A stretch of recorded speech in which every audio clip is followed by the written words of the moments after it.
నమస్తే. నేను ప్రశాంత్. ఈ సంవత్సరం చంద్రగ్రహణం అసలు ఎప్పుడు స్టార్ట్ అవుతుంది? ఎప్పుడు ఎండ్ అవుతుంది? మరి ఈ చంద్రగ్రహణం రోజున ఎలా పాటించాలి? ఏ రాశుల వారికి చాలా గండం ఉంది అనే విషయాలైతే తెలుసుకుందాం. దీని గురించి అయితే మాట్లాడేందుకు ప్రస్తుతం మనతో పాటు ఆస్ట్రాలజర్ నానాజీ పట్నాయక్ గారు ఉన్నారు. నమస్తే అండి. శ్రీమాత్రే నమః.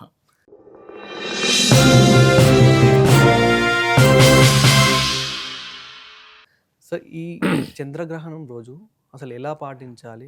చాలామంది ఈ ఎండలో తిరగొద్దు, బయటకు వెళ్ళొద్దు అని చెప్పేసి ఇలా చెప్తూ ఉంటారు. సో, అలా ఎళ్తే ఏం జరుగుతుంది? ఎప్పుడు స్టార్ట్ అవుతుంది? ఎప్పుడు ఎండ్ అవుతుంది? అంటే మీరన్నట్టుగా సూర్యగ్రహణానికైతే పగలుపూట ఎండలో వెళ్ళొద్దు. రేస్ మంచివి కాదంటుంటారండి. హ్మ్. మనకి చంద్రగ్రహణం 3వ తేదీ. మనకు కనబడేది మాత్రం సాయంత్రం పూట కనిపిస్తుంది. హ్మ్. మనకి స్వల్పంగానే ఉంది. ఎందుకంటే చీకటి పడితే గానీ గ్రహణం కనబడదు కదా! ఓకే. దాని ప్రభావం ఉండదు. దాదాపుగా 6:22 నిమిషాల నుంచి 6:57 మధ్యలో కనిపిస్తుంది మనకి. హ్మ్. ఇది ఒక హాఫ్ అవర్ ఆఫ్ స్పాన్‌లో. ఈ గ్రహణం ప్రారంభం అవ్వడం 4:35 అవుతుంది కానీ మనకు కనబడడం ఆ టైంలో కనిపిస్తుంది. హ్మ్. అయితే గ్రహణం వల్ల ఏదో జరుగుతుంది, అవును. దేవతలకు కూడా ఇబ్బంది అందుకే గుళ్ళు మూసేస్తారు అనేది కాన్సెప్ట్ కాదు అసలు యాక్చువల్గా. హ్మ్. శాస్త్రంలో ఎక్కడా కూడా గుడులు మూసేయాలని ఎక్కడా లేదు, హ్మ్. గుర్తుపెట్టుకోండి. ఆ సమయంలో మనం సాధన చేసుకోవడానికి, ఇప్పుడు ఉదాహరణకి మీరు ఇవాళ ఒక మంత్రం మామూలు టైంలో ఒక 1 టైం చదివారనుకోండి, అవును. గ్రహణం సమయంలో చదివితే 1000 టైమ్స్ చదివిన ఫలితం వస్తుంది. ఓకే. చంద్రగ్రహణం రోజు ఒకటి చదవాలి అని అంటారు. సో, ఆ, అంటే ఏం చదివితే బావుంటుంది? ఎన్ని టైమ్స్ చదవాలది? మీ ఇష్టదైవం సంబంధించిన మంత్రం ఏదైనా చదువుకోవచ్చండి. హ్మ్. లేకపోతే మీకున్న ప్రాబ్లమ్‌ని బట్టి లలితా సహస్రనామాల్లో కొన్ని నామాలుంటాయి. ఓకే. జాబ్‌కని, వివాహం అవ్వడానికని, లేకపోతే సంతానం కోసం అని రకరకాలు అలా హ్మ్. చదువుకోవచ్చు. ఇప్పుడు జాబ్ అనుకోండి, ఓం కామేశబద్ధ మాంగళ్య సూత్ర, ఇప్పుడు వివాహానికైతే ఓం కామేశబద్ధ మాంగళ్య సూత్ర శోభిత కందరాయ నమః. ఓకే. జాబ్‌కి అనుకోండి ఓం మాణిక్య మకుటాకార జానుద్వయ విరాజితాయ నమః. అలా కాదు పంచాక్షరి చేసుకుంటాను నమఃశివాయ మంత్రాన్ని, హ్మ్. ఓం నమో నారాయణాయ అనే మంత్రాన్ని, శ్రీమాత్రే నమః అనే నామాన్ని చేసుకోవచ్చు, హ్మ్. తప్పేం లేదు. అయితే ఈ గ్రహణం అనేటువంటిది వెంటనే అంటే ఒకటేసారి అదేదో కొన్ని రాసుల వాళ్ళు అపర కుబేరులు అయిపోతారు, కొంతమంది ఎందుకు పనికి రాకుండా పోతారు అనేది ఏమి ఉండదు. హ్మ్. కొన్ని కొన్ని విషయాలు జాగ్రత్తగా ఉండాలంటుంది. ఇప్పుడు సింహరాశిలో పుబ్బా నక్షత్రంలో ఈ గ్రహణం పడుతుంది. హ్మ్. సో సింహరాశి వారికి, కర్కాటకం వారికి, కన్య వారికి ఈ గ్రహణ ప్రభావం ఉంటుంది. ఓకే. అలాగే ధనస్సు, మేషరాశి వారికి కూడా ఉంటుంది. అక్కడ నుంచి కోణస్థానాలు సో, అప్పుడు వాళ్ళు ఎలాంటి జాగ్రత్తలు తీసుకుంటే చెప్తాను. బాగుంటుంది? ప్రతి రాశికి సంబంధించింది ఉంటుంది హ్మ్. చెప్తాను. ఇందులో మంచి కూడా ఉంటుందండి కొన్ని కొన్ని రాశులకి. ఎవరికి అంటే మన మిథునము, ఓకే. మిథునము, తుల, వృశ్చికము, మీనరాశి వారికి మంచి కూడా ఉంటుంది. హ్మ్. అయితే ఇందులో న్యూట్రల్ అయ్యే ఉంటాయి, మంచి ఉంటుంది, జాగ్రత్తలు తీసుకోవాలి. హ్మ్. ముందు మేషం నుంచి తీసుకుందాం. మేషానికి కోణస్థానంలో చంద్రగ్రహణం కాబట్టి ఓకే. మనకి చూడండి గ్రహణ సమయంలో స్త్రీలు జాగ్రత్తగా ఉండాలి. దాల్చిన వాళ్ళంటారు. ఎవరు జాగ్రత్తగా ఉండాలంటే మేషం వారు. హ్మ్. పంచమ స్థానంలో పడుతుంది కదా గ్రహణం, సంతాన స్థానంలో, అందుకని. అవును. వృషభం వారు ఏ విషయంలో జాగ్రత్తగా ఉండాలంటే ఏదైనా ప్రాపర్టీస్ తీసుకునే విషయంలో. హ్మ్. అయితే ఈ గ్రహణ ప్రభావం మీకు మార్చి 3వ తేదీ నుంచి 40 రోజులు ఉంటుంది. మండల కాలం ఉంటుంది ఎప్పుడు గ్రహణ ప్రభావం. హ్మ్. కాబట్టి ఆ మండల కాలము వీళ్ళు ఏదైనా ప్రాపర్టీస్ తీసుకోవడమో, లేకపోతే ఏదైనా ఒక ఎడ్యుకేషన్ పరంగా ఏదైనా కోర్సెస్ తీసుకునే విషయంలో, తల్లిగారి ఆరోగ్య విషయంలో జాగ్రత్తగా ఉండాలి వృషభం వారు. హ్మ్. ఇక మిథునం వారికి 3వ స్థానంలో గ్రహణం మంచిదే. ప్రయత్న లాభము అంటారు. ధైర్యంగా సాహసంగా ఏదైనా చేయడం, ఓకే. దీనివల్ల మంచి లాభం ఉంటుంది. కాకపోతే కొంచెం మిస్‌కమ్యూనికేషన్స్ అవుతాయి, అది హ్మ్. చూసుకోవాలి. కర్కాటకం వారికి ధనస్థానంలో గ్రహణం. హ్మ్. కాబట్టి ఫైనాన్షియల్ మ్యాటర్స్ విషయంలో, కుటుంబ సభ్యులతో అనవసరమైన మనస్పర్ధలు వస్తూ ఉంటాయి. ఈ ఓకే. విషయంలో జాగ్రత్తగా ఉండాలి. హ్మ్. సింహం వారికి రాశిలోనే గ్రహణం పడుతుంది కాబట్టి, వీరు పర్టిక్యులర్‌గా ఒక్కొక్కసారి డిప్రెస్ అయిపోతుంటాం చూసారా?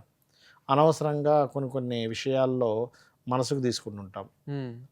బట్ అదేంటంటే కొంచెం ఆధ్యాత్మికంలో గనక ఉంటే ఆ ప్రభావం పడదు. హ్మ్. కన్య వారికి ఇన్వెస్ట్‌మెంట్స్ విషయంలో చూసుకోవాలి. తులారాశి వారికి లాభంలో గ్రహణం, అన్ని విషయాల్లో లాభం ఉంటుంది. అలాగే వృశ్చికం వారికి కూడా దశమంలో గ్రహణం కాబట్టి ఇంతకాలం కేతువు అక్కడుండి చంద్రుడొచ్చి కలుస్తున్నాడు కాబట్టి హ్మ్. ఉద్యోగ సంబంధించిన విషయంలో బావుంటుందని చెప్పుకోవచ్చు. ఓకే. వృశ్చికం వారికి. ఇక ధనస్సు వారికి గనక చూసుకున్నట్లయితే పర్టిక్యులర్‌గా వీళ్ళు దూర ప్రాంతాలకు వెళ్ళే విషయంలోని, అవును. మరియు అదేవిధంగా గమనించుకున్నట్లయితే లాంగ్ జర్నీ చేసేటప్పుడు, పుణ్యక్షేత్రాలకు వెళ్ళినప్పుడు, బ్యాంక్ ట్రాన్సాక్షన్స్ విషయంలో ధనస్సు వాళ్ళు జాగ్రత్తగా ఉండాలి. మకరం వారికి రిసర్చెస్ మూలంగా కలిసే వస్తాయి.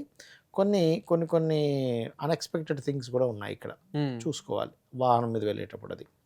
ఇక కుంభం వారికి ఆల్రెడీ ఒక 10-15 రోజుల క్రితం సూర్యగ్రహణం జరిగి మళ్ళీ 15 రోజుల వ్యవధిలో చంద్రగ్రహణం జరుగుతుంది కాబట్టి వివాహ నిర్ణయాలు, వివాహ సంబంధించినటువంటి అంశాల్లో జాగ్రత్తగా ఉండాలి. ఓకే. మీనం వారికి 6వ స్థాన గ్రహణం మంచిదే, ఉద్యోగ అవకాశాలు ఇస్తుంది. గతంలో చిన్న చిన్న విషయాలు ఆటంకాలు ఏర్పడ్డవి కొంత క్లియర్ అవుతాయి. కాకపోతే ఎంతైనా కొంత తండ్రి ఆరోగ్య విషయంలోని కొంచెం జాగ్రత్తగా ఉండాలి, ఎవరికైనా అప్పులు ఇవ్వడం తీసుకునే విషయాల్లో ఈ జాగ్రత్తలు తీసుకోవాలి. అంటే ఇక్కడ ఏంటి, బాగుండేటువంటి రాశులకు సంబంధించి చూసుకుంటే మిథునము, తుల, వృశ్చికము, మీనం మంచివి. కొంచెం ఎఫెక్ట్ ఉండేటువంటి రాశులు సింహము, కర్కాటకము, కన్య, ధనస్సు, మేషరాశులు కొంచెం జాగ్రత్త చూసుకోవాలి. అయితే ఈ ఎఫెక్ట్ ఉన్నటువంటి వారు దానం ఏమి ఇవ్వాలి, గ్రహణం అయిపోయిన తదుపరి రోజు ఓకే. బియ్యము, ఉలవలు అన్నీ కేజింబావు కేజింబావు, గోధుమలు, మినుములు, నువ్వులు ఈ 5 పదార్థాలు దానంగా ఇస్తూ, ఒకవేళ ఇక్కడ లేరు విదేశాల్లో ఎక్కడో పిల్లలు ఉన్నారు వాళ్ళ పేరు మీద తల్లిదండ్రులు ఇవ్వచ్చు. ఓకే. ఇక మరొక విషయం ఏంటంటే ఈ గ్రహణము ఈ పదార్థాలతో పాటు ఒక ఇత్తడి గిన్నె చిన్నది, దాంట్లో నెయ్యి, ఇప్పుడు నేను చెప్పిన ఈ పదార్థాలు, ఆకుకూరలు కూడా ఇస్తారు కొంతమంది. ఈ రకంగా పురోహితుడికి దానం ఇచ్చినట్లయితే గ్రహణ సంబంధించిన దోషం అనేది తగ్గుతుంది. అయితే ఒకటే ఇక్కడ ఏంటంటే గ్రహణం వస్తుంది ఏదో అయిపోతుంది అనడం కంటే కూడా ఇది గొప్ప సమయం, చాలా చక్కగా సాధన చేసుకునేటువంటి సమయము అని మనం దాన్ని గుర్తెరిగి, ఇప్పుడు మీరు ఇప్పుడు చేసింది ఒకసారి అయితే ఒకేసారి ఫలితం, కానీ గ్రహణ సమయంలో చేసింది 1000 సార్లు ఫలితం ఉంటుంది. దీన్ని బట్టి ఏంటి 1000 రోజులు అనుకోండి ఉదాహరణకి, 1000 రోజులు అంటే 3 సంవత్సరాలు. మీరు ఒక్క రోజంతా 1 గంట సేపు 4 గంటల సేపు కూర్చొని చేశారనుకోండి, 1000 రోజులు 4 గంటలు జపం చేసిన ఫలితం వస్తుంది. ఓకే. మరి అది మామూలు విషయం కాదు కదా, అవును. కాబట్టి అంత గొప్పగా చెప్తారు దీన్ని. ఓకే. గురువు గారు, ఇంకోటి ఏంటంటే ఇప్పుడు మీరు గర్భిణీ స్త్రీలు చాలా జాగ్రత్తలు పాటించాలి అని అన్నారు. గర్భిణీ స్త్రీలు సో గర్భిణీ స్త్రీలు ఆ రోజు సీజర్తో యూజ్ చేయొద్దు, సిజర్స్ కానీ కత్తులు ఇదంతా పట్టుకోవడం మూఢ కానీ నమ్మకాలా లేకపోతే నిజమేనా? నిజంగానే ఉందండి. ఇప్పుడు మూఢనమ్మకము అంటే ఆల్రెడీ గతంలో జరిగాయిగా, అలా పట్టుకున్న వాళ్ళకి అది ఇబ్బంది గ్రహణం మురితో పిల్లలు పుట్టడం ఇట్లాంటివన్నీ జరిగాయి కదా. మరి కాకపోతే ఏంటంటే కొంతమంది హేతువాదులు అది అంటే వాళ్ళు కూడా సమాజానికి మంచిగా చేస్తారు. ఓకే. ఆ రోజు సమోసాలు తింటూ లడ్డూలు తింటూ మేము అన్నీ తింటున్నాం బాగానే ఉందంటారు. కానీ నేను ఒకటే అడుగుతా, ఇప్పుడు సిగరెట్ పెట్టి మీద ఏం రాసి ఉంటుంది, smoking is injurious to health, causes cancer అని ఉంటుంది. ఇవాళ రేపైతే శుభ్రంగా అసలు క్యాన్సర్ వచ్చిన బొమ్మ కూడా వేస్తున్నాడు దాని మీద. నేను మొన్నే చూసా, అరే ఇంత మారిపోయింది ఏంటి అనుకున్నా. అంటే ఎంత అవేర్నెస్ తెస్తున్నారు. ఇప్పుడు దాని మీద అట్లా ఉంది. ఒక ఆరోగ్యంగా ఉన్న ఒక వ్యక్తికి తీసుకొచ్చి సిగరెట్ తాగించండి, వెంటనే టెస్ట్ చేయండి, ఏమీ ఉండదు. ఇప్పుడు వాళ్ళు రాస్తుంది తప్పంటారా, సైన్స్ తప్పంటారా చెప్పండి? ఓకే. సైన్స్ తప్పేం కాదుగా. మరి ఎందుకు రాస్తున్నారండి? రావట్లేదు కదా. ఒక్కసారికి ఎందుకు రాస్తున్నారంటే ఒకసారికి రాదు అది, ఇట్ టేక్స్ టైం. అంటే వరుసగా చైన్ స్మోకర్ లాగా 1 సంవత్సరం 2 సంవత్సరాలు 5 సంవత్సరాలు తాగితే దాని ఎఫెక్ట్ పడుతుంది, ఒక్కసారికి పడదు. ఓకే. ఒకసారికి పడదనంత మాత్రం చేత అది మూఢనమ్మకం అవుతుందా? క్యాన్సర్ రావట్లేదు కదా అని అవ్వదు కదా. అలాగే మన వాళ్ళు ఏంటంటే ఒక మనిషి యొక్క జీవిత కాలంలో సుమారుగా ఒక 70 ఏళ్ళు బతికాడు అనుకుందాం. ఓకే. చిన్నప్పటి నుంచి ఒక 70 ఏళ్ళ వ్యవధిలో ప్రతిసారి కూడా ప్రతి సంవత్సరానికి 4 గ్రహణాలు వస్తాయి మనకి. కొన్ని గ్రహణాలు మనకు కనిపిస్తాయి, కొన్నిసార్లు కనబడవు. అలా రఫ్గా తీసుకున్న ఒక 50 సార్లు తగిలింది అనుకుందాం మనిషికి గ్రహణం. 50 టైమ్స్ గ్రహణం అనేటువంటిది అతని మీదే కాకుండా అతని జీన్స్ మీద ఎఫెక్ట్ పడడం వల్ల తర్వాత తరాల వాళ్ళకి, మన జీన్సే కదా వాళ్ళు క్యారీ చేస్తారు, వాళ్ళకి ఎఫెక్ట్ వస్తుంది అనేటువంటి ఉద్దేశంతో మన వాళ్ళు అట్లా చెప్పారు. ఓకే. అది సో గ్రహణం రోజున ప్రయాణికులు ఎవరైతే ఉంటారో ముఖ్యంగా డ్రైవర్స్, సో వారైతే వెళ్ళక తప్పదు అండ్ బయటకు వెళ్ళొద్దని చెప్పేసి చాలామంది అంటూ ఉంటారు. సో అసలు వెళ్తే ఏం జరుగుతుంది? బయటికి వెళ్ళడం వల్ల ఇబ్బంది వస్తుందనే ఉండదండి, బయట చక్కగా తిరగవచ్చు, తప్పేం కాదు. కాకపోతే ఏంటంటే సూర్యగ్రహణ సమయంలో ఆ రేసు మంచిది కాదని సూర్యగ్రహణానికి చెప్తారు. ఓకే.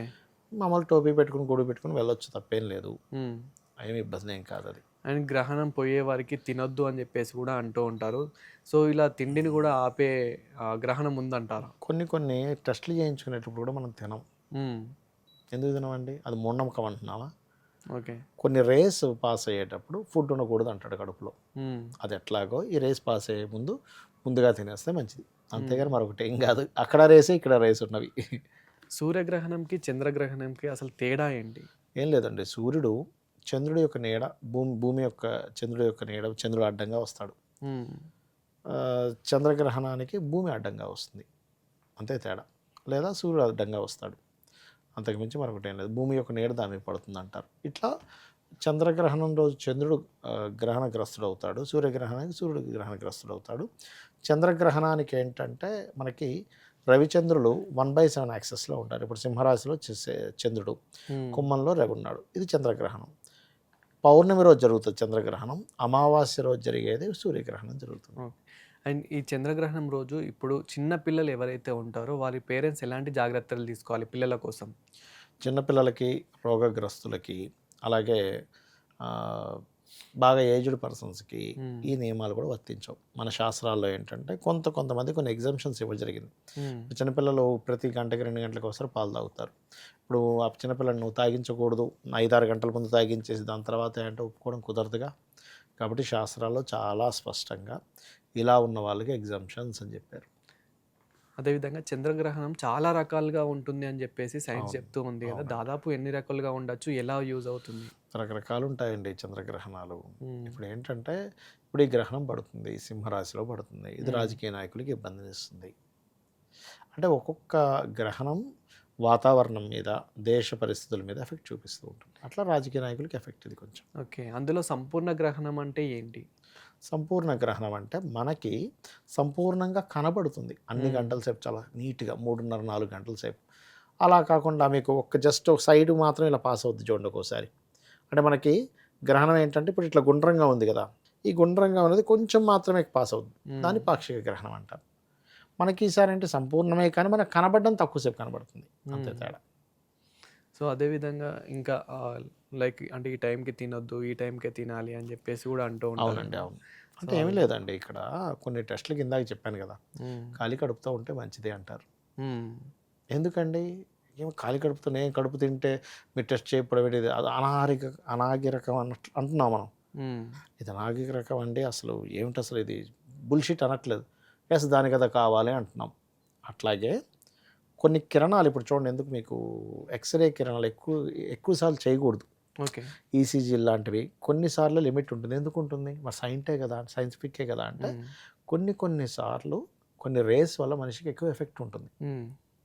ఎందుకు మనకి రేడియేషన్స్ వచ్చాయి కూడా, ఎక్కువ రేడియేషన్ ఉండే దగ్గర ఉండం, ఎక్కువ హెవీ రేడియేషన్ మన కంటికి కనిపించట్లేదుగా, రేడియేషన్ అనేది పాస్ ఆన్ అవుతుందిగా. అట్లాగే ఇవి కూడా పాస్ ఆన్ అవుతాయి. కాబట్టి మన ఫుడ్ వల్ల మన జీవితం ఉంటుంది. ఇప్పుడు చూడండి, ఎవరికైనా ఇప్పుడు డైటీషియన్స్ ఉన్నారు, నువ్వు ఈ ఫుడ్ తిను, నీ ఆహారం వల్ల నీ జీవితం నీ ఆరోగ్యం బాగుంటుంది అంటున్నావా లేదా? మరి ఆహారం లోపల అది ఉండగా ఆ కిరణాలు వచ్చినప్పుడు, అటువంటి ఆహారంతో కూడినటువంటి కిరణాలు, చెడు కిరణాలు పడినటువంటి ఆహారం నీ బాడీలోకి వెళ్ళినప్పుడు నీ బాడీలో ఇదంతా ఇబ్బంది పడుతుందిగా, అందుకని వద్దన్నారు, అంతే తేడా అక్కడ. అండ్ చంద్రగ్రహణం రోజున ఎండ్ అయ్యే వరకు అసలు పడుకోవద్దు అని చెప్పేసి కూడా అంటూ ఉంటారు. అసలు ఏ సమయానికి లేవాలి, ఏ సమయానికి పడుకోవాలి ఆ రోజున? ఏం లేదండి, ఆ రోజు మనకి చాలా సింపుల్గా సాయంత్రంకి అయిపోతుంది కాబట్టి ఎవరు ఆ టైంలో నిద్రపోరు. ఎందుకు పడుకోకూడదు అంటారంటే, గ్రహణ సమయంలో ఇది విలువైన సమయం. ఇప్పుడు మీకు వాటర్ వస్తున్నాయి అనుకోండి ఇంట్లో, జస్ట్ వాటర్ వచ్చే టైంలో నువ్వు నిద్రపోతావా? అమ్మమ్మ వాటర్ లేకపోతే ఎట్లా అనుకుంటాం, అవునా?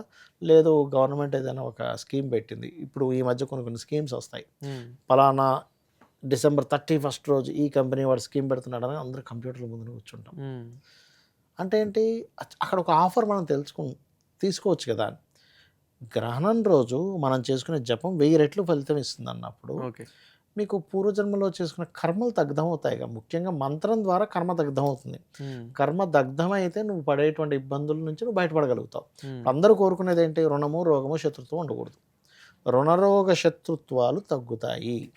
నువ్వు మరి దానికంటే గొప్పదేముంటుంది. అందుకని మన వాళ్ళు చెప్తారు, నువ్వు అంటే మంచి టైంని నువ్వు నిద్రపోయి వేస్ట్ చేసుకోకు, చక్కగా లేచుండి మెలకువతో ఉండి జపం చేసుకోవాలి. అండ్ చంద్రగ్రహణం పూర్తయిన తర్వాత పక్కా స్నానం చేయాలి అని చెప్పేసి ఇంట్లో వాళ్ళు అంటూ ఉంటారు. అవునండి. సో దీని గురించి అంటే దాని పట్టు స్నానము, విడుపు స్నానం అని ఉంటాయి. మీరు 4:33 టైంలో ఏర్పడుతుంది కాబట్టి పట్టు స్నానం చేసుకొని చక్కగా జపం చేసుకొని, విడుపు స్నానం 7:35, 7:40 సంథింగ్ అవుతుంది. అంటే ప్రాంతాన్ని బట్టి మారుతూ ఉంటుంది. చేసుకుంటే ఏంటంటే ఇక్కడ మీరు దీన్ని అర్థం చేసుకోవాల్సింది ఏంటంటే, శుద్ధి చేసుకోవడం అంటారు. ఇల్లును కూడా శుద్ధి చేసుకుంటాం దర్బలు పెట్టి, అవి చేసుకోవాలి.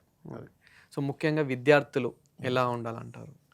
విద్యార్థులైనా సరే పెద్దవాళ్ళైనా అండి, అంటే విద్యార్థులకి చదువు మీద ఫస్ట్ కాన్సన్ట్రేషన్ తీసుకోమని చెప్తుంది శాస్త్రం.